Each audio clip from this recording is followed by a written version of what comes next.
আসসালামু আলাইকুম দর্শক শ্রোতা। আমরা যে ব্যক্তিটাকে দেখতেছি উনার নাম শেখ ফরিদ মামা। আসলে উনি আমাদেরকে মামা ডাকে, ওনার কাছ থেকে সবজি নিতে আমরাও ওনাকে মামা ডাকতেছি। উনি এখন সরকারি মামা হয়ে গেছেন। উনার কাছে আসলে ন্যাচারাল জিনিসগুলো পাওয়া যায়, যে আমরা লাউ দেখতে পাচ্ছি, তারপরে ধনিয়া দেখতে পাচ্ছি, পুঁই শাক, লাল শাক, মূলো এবং কি মিষ্টি কুমড়া।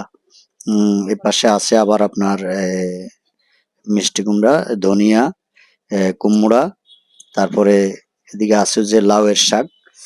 আসলে উনি খুব সহজ সরল একটা লোক।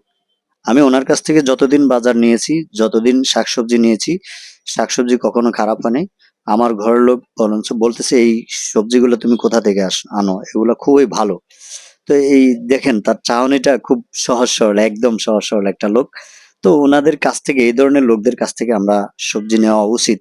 কারণ ওনারা এটার উপরে ডিপেন্ড করে ওনাদের পরিবার চলতেছে, ওনাদের ছেলে মেয়েদের লেখাপড়া চলতেছে, ওনাদের বাবা মার চিকিৎসা চলতেছে, সবকিছু এর উপরেই চলে।